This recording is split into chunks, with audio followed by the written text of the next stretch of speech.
Hello, welcome to our real estate investor workshop. Today we'll be discussing legal agreements and related topics with our special guest, Joel Mixa. My name is Michael Matthew. I'm a professional accountant have been so for more than 30 years. My international practice is increasingly focused on real estate and real estate investors. I'm also the CFO for a local home builder. I own a condo in the Toronto area, and currently I'm looking for small apartments in the US, specifically in Texas. In terms of services, I provide entity structuring, operational and tax consulting and planning, tax return preparation for both Canadian and US returns. So tonight, we're going to be talking about various types of legal agreements as they pertain to real estate with our special guest, lawyer Joel Mixa. And to keep Joel happy, we start with a disclaimer. None of the information provided in this presentation or provided through this presentation is given as tax, accounting, or legal advice, and it shall not be relied upon as such. None of the materials are to be construed as a solicitation, recommendation, or offer to buy or sell any security, product, property, or an instrument. Please be aware that while I do my best to keep this information as up to date as possible,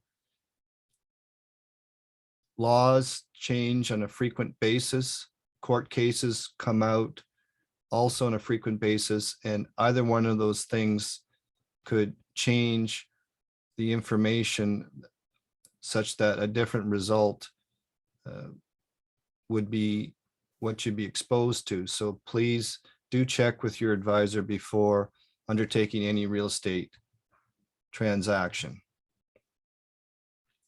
So as you have questions, please put them in the question in the chat, and we'll deal with them at the end of the presentation. If you have some more detailed questions or you'd like to consult with me privately, please email me at the address you can see on the screen, michael@mmcpaca.com, and we'll arrange a mutually convenient time to speak. Our next event will be on July 28th, starting around 7 p.m. Eastern, and the topic will be announced later. So at this point, please grab a pen and paper or open a document on your computer, and we'll start with the main presentation. So Joel Mixa has been practicing law for almost 20 years in the areas of real estate, corporate transactions, and estate planning. He's an American who practiced in Illinois for about 10 years before moving here with his wife, and has continued to practice in those same areas of law. So Joel, welcome to our meeting. And if you want to start sharing your screen, please go ahead. Thank you, Michael.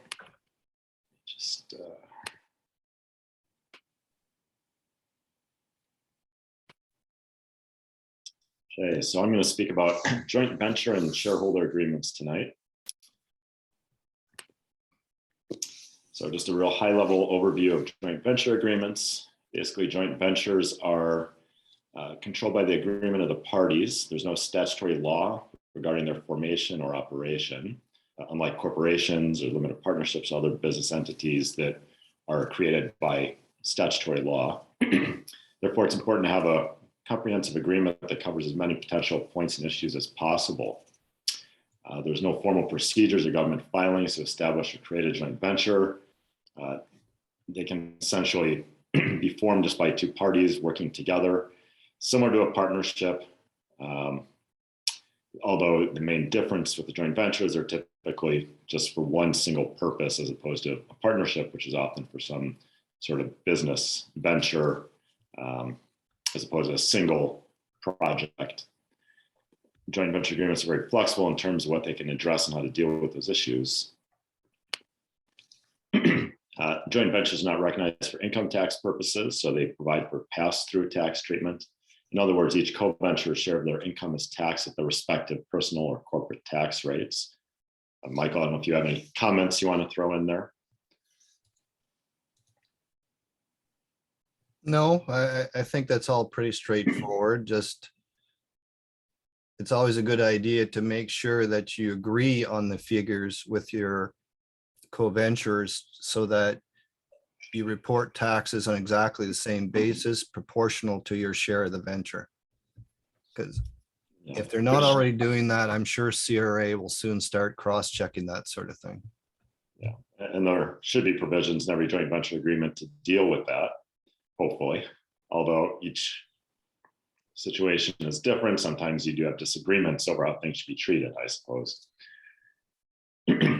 Yes, it's always best to present exactly the same picture, and then it will be less likely to raise a red flag with our friends at Canada Revenue Agency. Now, one major downside to joint venture agreements and doing business through a joint venture arrangement is that there's no limitation of liability protection. So all the co-ventures are fully liable to third parties. That could be contractors if you're doing home renovation, or even just have them in to do work on a building. Can be to the banks if everybody is involved in the financing, if all their names on the financing or on title to the property, they're all parties of the mortgage, as well as if you have rental properties, then to the tenants. And that's tenant liability can be kind of covered off through insurance, but still something to keep in mind. And then in terms of each co-venture being fully liable, most joint venture agreements have indemnity provisions to shift or share the liability amongst the co-ventures. So let's say one co-venture goes out and does something in the name of the joint venture or with the property that it owns, and that wasn't authorized pursuant to the joint venture agreement, then there's typically an indemnity provision that says that person who did that wrongful action essentially will be liable to protect and pay for the damages incurred by all the other co-ventures. Some issues that joint ventures typically address: what is the purpose or goal of the joint venture?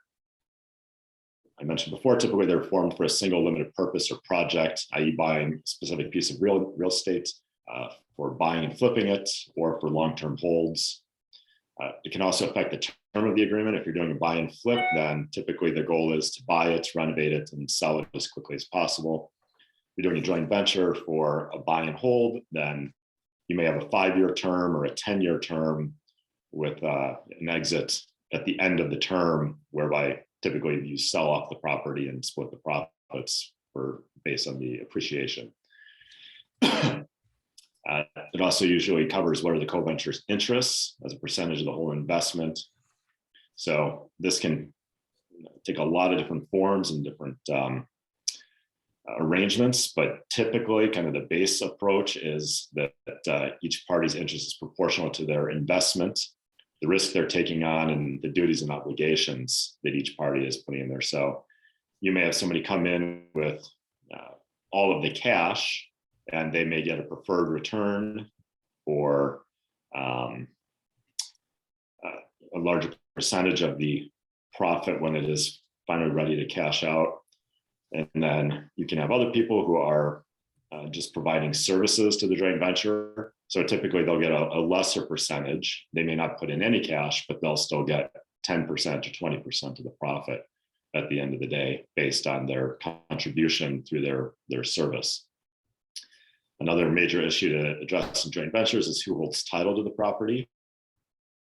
Again, in the context of a real estate deal, and especially for financing purposes, what I find a lot of times is people will arrange to have one person purchase the property and take out a mortgage in their name, and then everybody else has an interest in the property, but they're not on title to the property. So you typically have a provision in the joint venture agreement, or you can have a separate bare trust agreement that says this person is holding title to the property solely as a trustee for the benefit of everyone. Alternatively, you can put everybody on title. Let's say there's 5 investors, then all of them can go on title. And you can even, if you take title as tenants in common, which is probably what you're most likely to do if you're doing a joint venture, then you can take a discrete interest. If somebody has 50%, another person has 10 and 30, or whatever the split may be.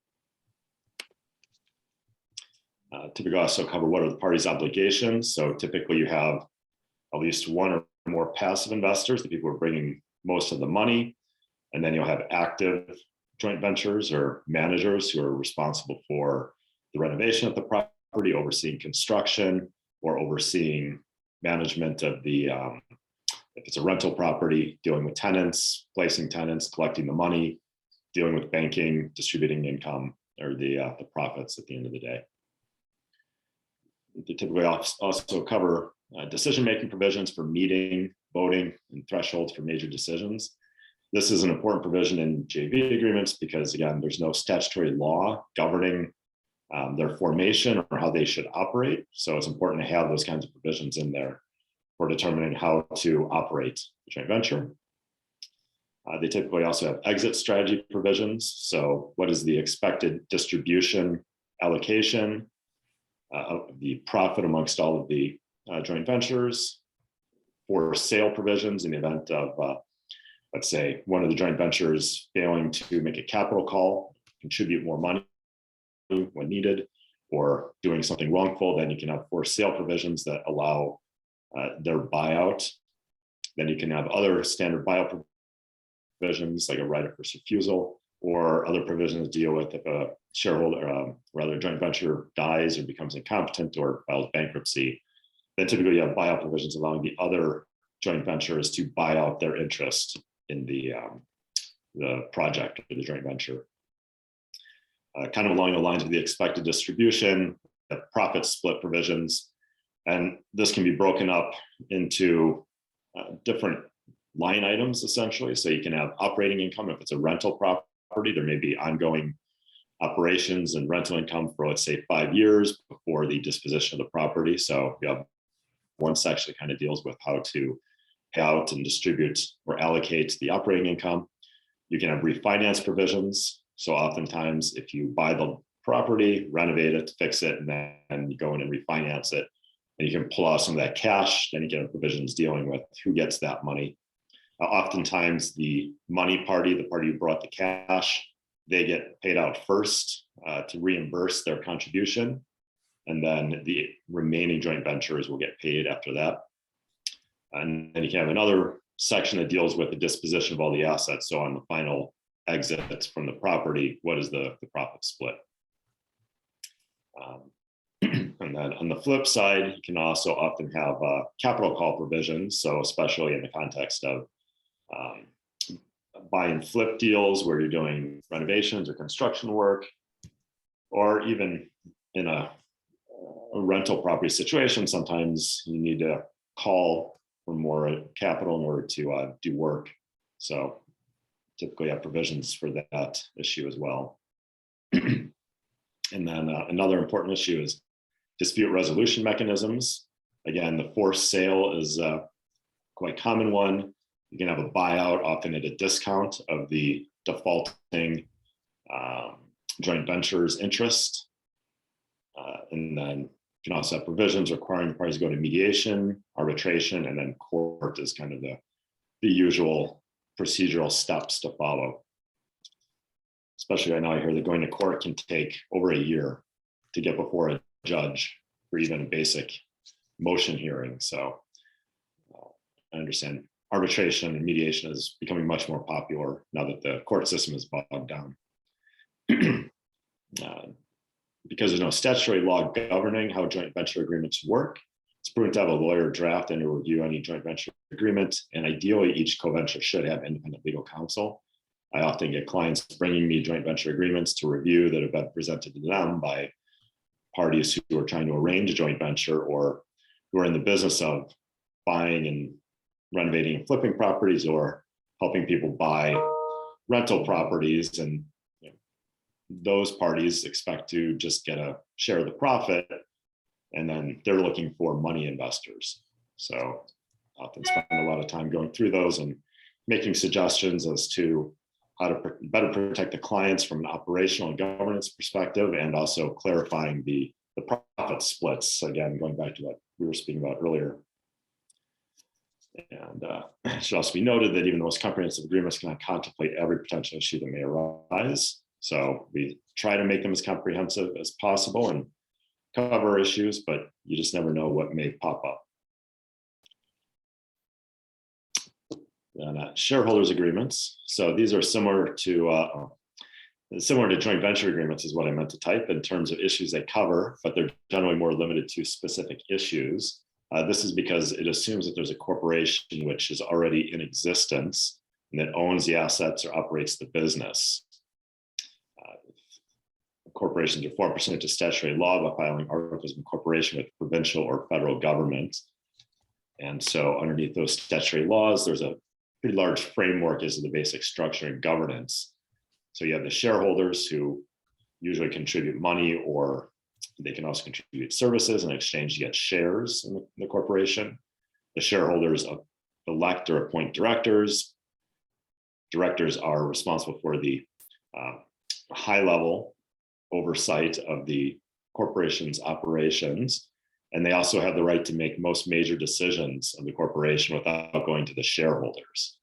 And then you have the officers who are elected by the directors or appointed by the directors. So the officers are your typical president, secretary, treasurer, vice president. And the officers conceptually are more responsible for running the day-to-day operations of a corporation. Although in a small, closely held corporation, you often find that a few people actually wear all of these hats. Another thing that statutory law covers under corporations is voting rights. Typically, there's a majority vote is required to make most decisions, and that can be at the directors level. Typically, they're the ones who are making most decisions for the corporation. But then sometimes they do have to go to the shareholders for approval for certain actions. And so that's where voting and non-voting shares can become important in terms of how much control the shareholders have over what the directors are doing in the corporation. The corporate laws provide for meetings, notice, how much advance notice has to be given, where the meetings can be held. Again, it all kind of deals with the fairness of making sure that all the shareholders and the directors know what's going on in the company, or at least have a right to know what's going on and to present other ideas for the corporation to consider. The statutory law also provides for rights as to income. So this is typically addressed in the share provisions, which are in the Articles of Incorporation, at least in Ontario. And the federal corporations that can vary depending on where you're forming your corporation. Not all provinces or states require that the share rights be made public record and part of the Articles of Incorporation. But in general, common shares are entitled to 1 vote per share and a proportionate share of the income. So if there's only one class of shares, then it's fairly simple, straightforward structure. If there's more than one class of shares, then those shares can have different priority rights as to payment and allocation of income, and you can also have voting and non-voting classes of shares as well. So you may bring in investors who have money. They may get preferred or special shares that have no voting rights, but they may get a preferred return on their investment. And then the statutory laws provides for oppression remedies for minority shareholders. So I kind of mentioned those issues because those are things that the joint venture agreement essentially has to cover all of those concepts without having that statutory background to support it. Some additional issues usually covered in shareholders agreements. The appointment of certain individuals to act as directors or officers for the duration of their ownership interest in the corporation. So oftentimes for closely held corporations where there's just a few shareholders, or maybe even a dozen or a few dozen, you're still going to have certain people who probably have a majority ownership interest in the corporation or shareholders interest, and they're going to want to ensure that they're always appointed as directors so that they're in a position to make most of those major decisions and have that high level oversight of the corporate operations. Then another major issue that's often covered in shareholders agreements are voting requirements for major decisions. These can often take either unanimous vote or supermajority vote requirements for major decisions, such as buying or selling property, financing property, hiring executives, issuing new classes of shares or bringing on new shareholders. There's a laundry list of issues that you can cover. So what this often does is it shifts the decision-making over to the shareholders, allows the shareholders to participate in making some of these decisions that otherwise the board of directors would be able to make on their own without going to the shareholders. So these are typically meant more to protect minority shareholders so that they still have some say in the company when it comes to making these major decisions. Another common provision in shareholders agreements is capital call provisions. So if the corporation needs to expand or for its own survival, there's often provisions that allow the corporation to go to the existing shareholders and do a capital call to try to raise money before potentially going out and issuing new shares and raising money from new investors. And then there's often, I didn't mention here, but there's often anti-dilution provisions in there as well, so that if the corporation does go out and offer shares to new investors, then the existing shareholders have the right to maintain their proportional interest in the corporation by buying a proportional share of those new shares. Shareholders agreements often also have confidentiality and restrictive covenants, so non-disclosure, non-competes, non-solicitation, and negative covenants saying you cannot go out and usurp corporate opportunities. So if you're in a business that is in real estate investing or a corporation that does real estate investing, then if you're one of the shareholders and another deal comes along, you may have to present it to the corporation first before you can go out and deal with it on your own or potentially raise money with a new group of investors. And then again, shareholders agreements, just like a JV, they have buyout provisions, typically a right of first refusal if one of the shareholders wants to leave, or if they get an offer to buy their shares. Can have involuntary buyout provisions. Those typically apply in the case of death or incompetence or bankruptcy, or in a lot of shareholders agreements, you also have a list of wrongful acts. So if you breached any of your obligations under the shareholders agreement, the non-disclosure, non-compete, if you've embezzled from the corporation, there's a long list of events that can lead to buyouts provisions being activated or triggered. You can also have tag-along provisions, piggyback provisions is what they're called. So if one shareholder exercises their right to buy out another shareholder, then that can potentially allow other shareholders to also sell on those same terms or to buy on those same terms.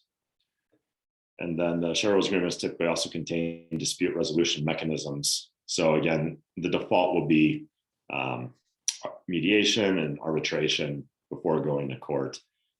And again, they're typically included to keep the disputes private as opposed to going to court.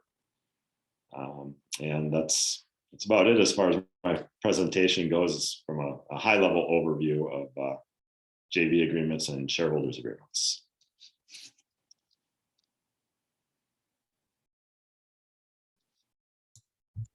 Thanks for that, Joel. Quite a bit of information there. Just wanted to know if you could share a few examples of some of the biggest mistakes you've seen in agreements that people brought you, or omissions that should have been in the documents but weren't. Well, when it comes to JV agreements, I've seen some very short ones that are lacking in covering issues that arise. And that's the other issue with JV agreements, being that they're governed by the contract. If there's internal inconsistencies, you can run into situations where one clause in the agreement says one thing, but then in another area, there's a different provision. So somebody's obligated to do something under one section of the agreement, and then later on somebody else is supposed to do the same thing, or it could be construed that somebody else is also supposed to be doing that same issue. Another area is the interests under JV agreements, again, because people get confused between who's on title of the property and what interest that gives them in the property itself. And also the distinction between how much you're contributing versus what your share is. Because as I mentioned, you can contribute all the money, but you may not own or have a right to all of the assets that are owned and operated by the JV. And actually, that's an important point as well. JVs cannot actually own property in their own name. It has to be owned by the joint ventures, or at least one of them. Or I've also seen joint ventures form a corporation. All of the joint ventures own shares in the corporation, and the corporation owns title to the property, but none of that income flows through the corporation. The corporation is just a bare trustee. So that's another area I've seen where, again, you need clear provisions on who's entitled to what under the JV agreements. Shareholder agreements, not really as many issues, again, because a lot of the governance stuff is already covered by statutory law. So typically with a shareholders agreement, you're just dealing with typically the major decision-making provisions. And I found some clients have come to me and they didn't realize that they signed a unanimous shareholders agreement, and it restricts their ability, even if they have a majority of the shares, and they should be able to control the corporation because they've signed a unanimous shareholders agreement. They can't do anything unless they have the approval of every other shareholder in the corporation. So, Oops. yeah. And aside from that, shareholders agreements also typically just the buyout provisions. So Right. Those are typically a little more straightforward.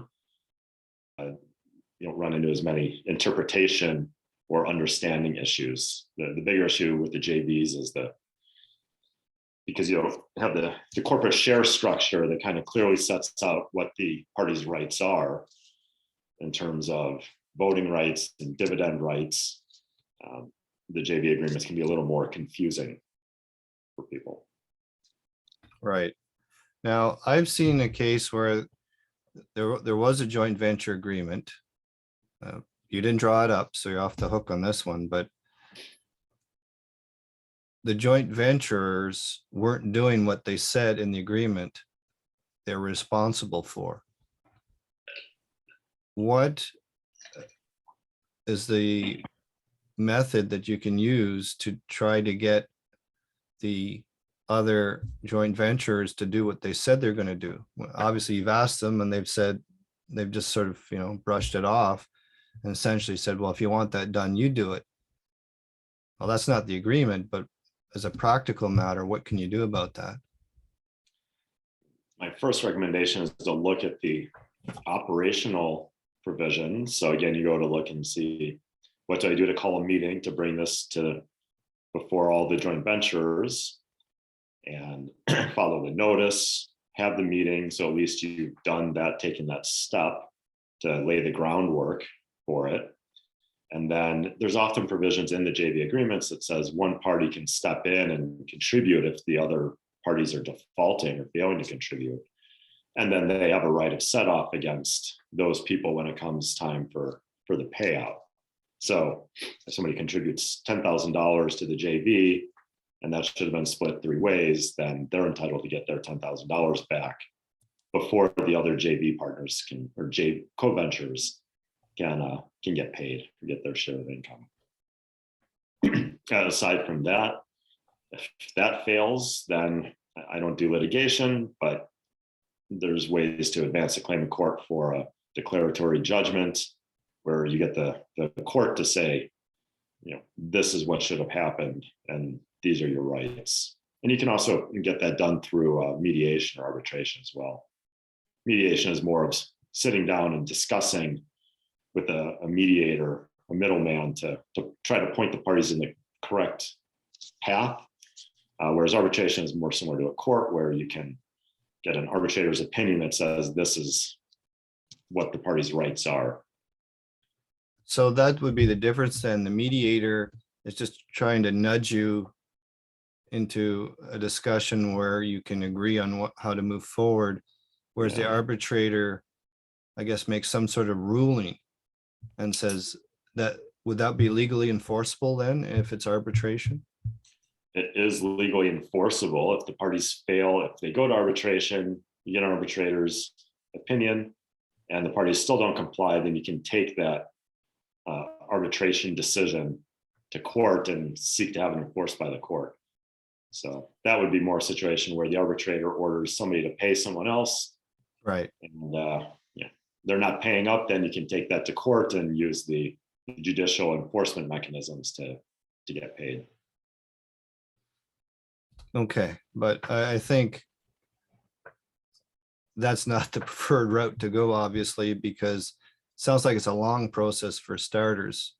Yeah. The way I heard it explained to me was just because someone has money, that doesn't qualify them as a joint venture partner. And I think that's where a lot of people run into trouble. It's often they're just starting out, they've never done it before, and they hear as a joint venture setup, well, you don't have to bring all the money to a deal, you can split it and you can split the work and say, oh, that sounds great. And you take the first one or two people or three people that stick their hand up saying, yeah, I've got some money to throw in. You don't really investigate their background, what their experience, their competency, their reputation. And you find out too late after you're well down the road with them that if you dug into it a little bit, you'd find out they're very hard to work with and they don't do what they say they're going to do. And you're lucky to get any money after the initial contribution to the joint venture. Yeah. Yeah, I mean, that's one thing I do find, at least with real estate investing, in regard to people who have the money joint venture, that because they have the money, they can qualify for the financing. So they tend to purchase the property and put the mortgage on the property. So the property is solely in their name. They're fully liable for the mortgage. So it's not great in that regard. As far as the bank is concerned, they're fully liable. Right. And then you have the JV agreement to back up that arrangement, whereby the other joint venture may have to do work or may have to contribute towards, dealing with the property and paying the bills, paying the mortgage. And if they fail to do that, then you kind of get into the buyout provisions that I was talking about, where then at least if you are the money person, you're probably still on title. It gives you more leverage.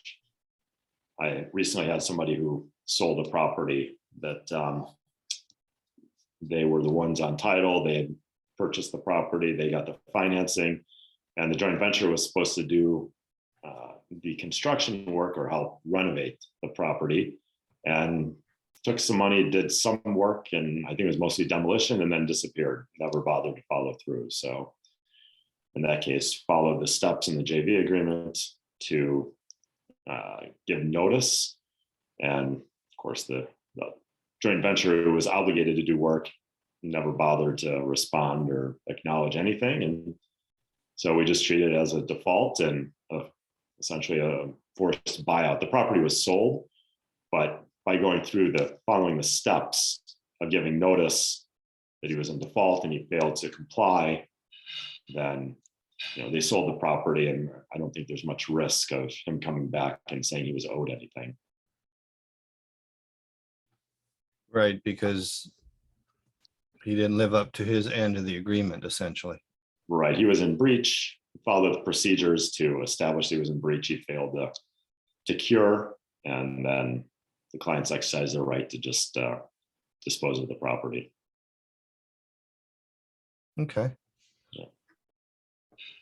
All right, so I think you covered the question a little bit before in your presentation about the different uses of joint ventures and shareholders agreements, but I think that's a good point to repeat here, because I find a lot of confusion among my clients, and leaving aside the fact they tend to use partner, shareholder, and joint venture interchangeably when they're all three different things, they're not clear as to when they should be likely considering a joint venture setup as opposed to a corporation. So if you could maybe just reiterate what you're saying earlier, that I think that'd be quite useful. Yeah, I mean, the two biggest issues in how to structure any entity or arrangement is limitation of liability and tax considerations. So the corporation gives you limited liability in most instances. So as a shareholder, you're only at risk of losing your investment in the corporation, subject to a few certain situations. Whereas a joint venture, everybody is personally liable, jointly and severally, meaning if there's 3 investors, any one of those investors can be liable for the entire obligation of the joint venture. Subject to, again, if you have one person entitled to the property and they're the only person on the mortgage, then that person is fully liable for the mortgage. And so then you have the provisions in the JV agreement that try to shift some of that liability to the other partners, but indemnities are only as good as the paper they're written on as well. So if you have somebody who's not willing to show up and defend or pay for your losses, then you're kind of back to square one. You can go to court and seek to enforce the agreement and get compensated, but a lot of times that's throwing good money after bad, unfortunately. So from a limitation liability perspective, that's the big difference between the two. So you're at greater risk with a JV arrangement.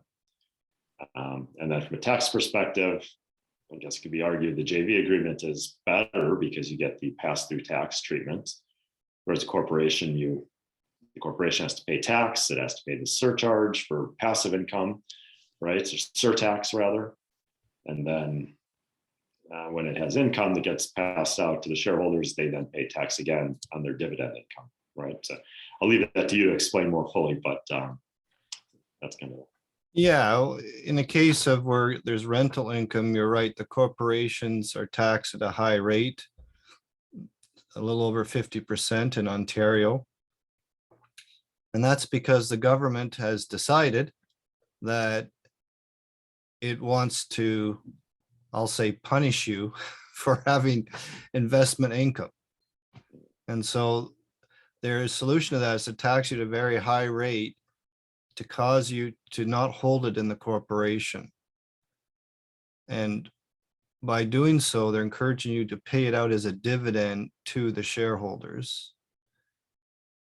And as you pointed out earlier, yeah, the shareholders then get taxed, but the company gets a dividend tax refund such that it drops the effective rate from just over 50% to about 20%. So very heavily encouraging the paying out to you as the individual shareholder. In their judgment, it's putting you on a similar footing to as if you held the property in your personal name and declared that rental income on your personal tax return.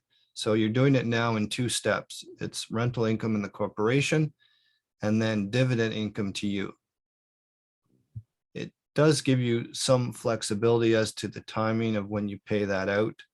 And the other thing to consider is if you have, say, a spouse who doesn't have any source of income, you can put them in to work as an employee of the corporation. So they could keep the books, for instance, they could manage the property. You can pay them what's called a reasonable salary. And the safest way to do that is if, let's say they're going to do property management, is call up 3 property managers in the area and say, okay, this is what I have. What would you charge me to manage that property? Typically, it's going to be in the range of 6 to 10% of the rent. But if you get an actual quote and you pay your spouse that same amount or very similar amount, if CRA ever comes to question you, you'll have proof that you're paying them a reasonable amount, and therefore it's entirely proper for the corporation to deduct it. What that gets you is instead of income at 50% tax, you're getting a tax deduction at 50%. And so conceivably, if you have say, two properties, the property management and bookkeeping on those two properties could quite conceivably entirely wipe out your income in the corporation. So you're not paying any tax in the corporation, and your spouse would pay tax on the first approximately $50,000 of income at 20%. So you've dropped your tax rate by 30%. So it can work out quite well if you have the right components to that. But bottom line is, in consultation with your lawyer and your accountant, you should figure out what's the best structure for yourself, because I've done these analyses where every question I ask says they shouldn't incorporate. And then I ask the spouse question and say, oh yeah, my husband's at home and he doesn't have any source of income. Well, that just flipped my entire analysis and say, yeah, you should incorporate, because you can pay him enough money to substantially reduce or even wipe out the high tax income in the corporation, and he would pay much lower tax rate. So it's a actual tax savings there, not even just a deferral. Okay, so is there anything else you wanted to add, Joel? No, I think that's about it. So if there's no other questions. No, I don't think there are. Appreciate you coming on, and I'll put your contact information in the notes for the video. And thanks once again. All right. Thank you. All right. Good night. Have a Bye, good night. everybody.